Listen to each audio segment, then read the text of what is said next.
보톡스는 그러니까 너무 이게 기본적인 내용이다 보니까 잘 안 하게 되는데 소근육이랑 대근육을 막 구분을 해서 얘기를 하잖아요. 그래서 보통 보톡스가 큰 효과를 발휘하는 거는 얼굴의 상부예요. 얇은 피부, 그러니까 뭐 이마나 미간, 콧잔 등, 눈가 이게 네 군데가 대표적인 거고, 이마 같은 경우는 특히나 피부가 얇기 때문에 너무 세게 났을 때는 뭐 눈이 처진다거나 사무라이 눈썹이 된다거나 다양한 부작용이 가장 많이 발생하는 부위이기 때문에 좀 세심하게 나야 되고, 그렇기 때문에 사람마다 너무 달라. 왜냐면 이마 근육이 붙어있는 형태가 다 다르기 때문에 항상 눈썹을 올려보라고 얘기를 하고 이제 거기에 맞춰 놔야 되고, 뭐 시술하기 전에 언제 맞으셨어요 마지막으로, 그리고 맞았을 때 눈이 무거워진 경험이 있나요, 이런 거 다 물어보지. 보통 보톡스 주기를 얼마에 한 번씩 받으세요? 뭐 3, 4개월 얘기하는데도 6개월 얘기하는데 이게 이제 부위마다 다른 건데, 보톡스 내성을 결정하는 가장 큰 요인 중에 하나가 보톡스 주사의 주기예요. 보톡스를 자주 맞을수록 내성이 빨리 생깁니다. 3개월 이내에 보톡스 시술을 한 번 더 했을 때는 내성이 생길 확률이 굉장히 높아요. 개인적으로는 만약에 내성의 확률이 있을 정도로 리터치를 할 정도로 이마 근육이 약하거나 좀 민감한 분들 같은 경우에는 차라리 처음부터 제오민이라고 하는 제품, 독일산 제오민 혹은 코어톡스, 이런 것들은 보톡스의 분자량이 낮아. 그러니까 보톡스가 큰 코어 단백질이 있고 주변에 보조 단백질을 감싸고 있는 형태인데, 이 보조 단백질을 걷어내게 되면은 분자량이 적어지지. 그래서 우리가 그냥 면역학적으로 얘기할 때 분자량이 클수록 항체가 많이 생기기 때문에 분자량을 줄인 저분자량의 제품들이 제오민, 코어톡스고, 이런 것들이 이제 면역성, 어떻게 보면 보톡스 내성을 낮춰준다라고 하는 걸로 이제 마케팅을 하는 건데, 솔직히 완전히 동의하진 않는데 리터치를 어느 정도 감안을 해야 되는 경우에는 애초부터 제오민으로 시작하는 게 안전할 수 있겠다라는 생각은 들고, 나는 근데 사실 민감하지 않거든. 막 보톡스 내가 셀프로 맞다고 해서 눈이 처지거나 오히려 세서 문제지. 나는 내성이 아직 생기지 않았어. 국산으로 쓰고 있는데. 이게 사람마다 너무 다르고, 아예 태어날 때부터 보톡스 내성 가지고 있는 사람도 있어. 그냥 보톡스 효과가 아예 없어, 그 사람은. 그런 경우도 되게 드물게 있거든.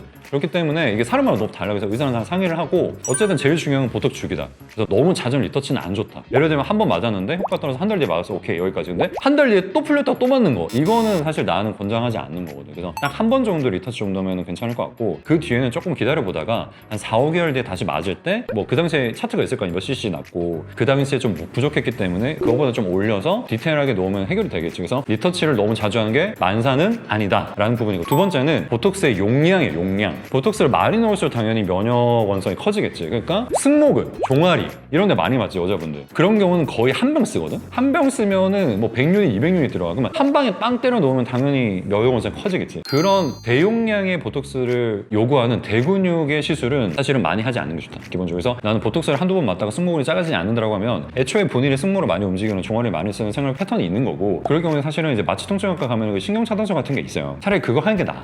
그게 효과가 훨씬 좋아. 그렇게 하는 게 맞고, 세 번째는 뭐냐면은 보톡스를 맞는 뎁스, 깊이. 기본적으로 이마나 이런 데 나왔을 때 근육에 보톡스가 들어가면 상관이 없거든요. 근육 안에는 면역세포가 별로 없어. 근데 스킨 보톡스 같은 경우는 뭐냐면은 피부 얇게 넣죠. 진피에 뭐가 들어가면 얘는 랑게란스 셀이라고 해서 면역원성에 그냥 1타 킹왕짱인 세포가 있어. 얘는 그냥 문어발이야. 다 잡아가지고 다 그냥 면역원성을 제시를 해버려. 랑게란스 셀이랑 보톡스가 만나버리면은 면역원성이 커집니다, 내성이. 그래서 스킨 보톡스 같은 경우에는 내가 3, 4개월 주기를 반드시 지키려고 하는 이유가, 스킨 보톡스를 리터치 없어, 효과 없어도 절대 하면 안 되는 게, 적은 용량을 넣더라도 얕게 넣었기 때문에 내성이 생길 확률이 높아. 그러니까 스킨 보톡스 너무 자주 맞다가 나중에 근육에 보톡스 효과 떨어지는 경우가 많이 볼 수가 있거든. 그래서 첫 번째는 보톡스의 주기, 리터치를 너무 많이 하지 않는 게 좋다. 두 번째는 용량, 그리고 세 번째는 깊이. 보톡스 시술을 너무 얕은 층에 자주 하는 거는 그렇게 좋은 생각은 아닌 것 같아요. 자, 그리고 마지막으로 보톡스를 하고 나서 직후에 뭐 고주파나 초음파를 해도 되느냐, 일단 개인적으로는 큰 문제가 없다고 생각하는데, 이제 왜 그런 얘기가 나오냐면은 최근 들어서 이제 보톡스를 놓을 때 스킨 보톡스 좀 얕게 놓는 경우도 물론 많아지고, 그다음에 보톡스가 제오민처럼 분자량이 작은 형태로 많이 가고 있지, 저분자량. 그러다 보니까 안정적인 보톡스 구조가 오래가지 않는 제품들이 많아. 그러니까 효과도 좋고 면역원성도 떨어지는데, 대신에 이게 너무 빨리 확산해버려서 효과가 떨어진다거나 아니면 면역원성을 지키기 위해서 이 구조가 안정성이 떨어지는 경우가 많기 때문에 일반적인 보톡스는 큰 문제 없을 걸 생각하는데, 이제 뭐 제오민이나 코톡스를 했을 때는 얇게 놓고 고주파를 해버리면 60도까지 빵 올려버리지. 그러면은 분자 구조가 좀 디내추럴해지면 변성이 돼버려요, 살짝. 보통은 단백질 구조가 안정적이지 않고 디내추럴해지는 되면은 밖으로 노출되지 않아야 되는 이 소수성의 아미노산 장가지들이 보이면 우리 몸에서 어떻게 인지하냐면,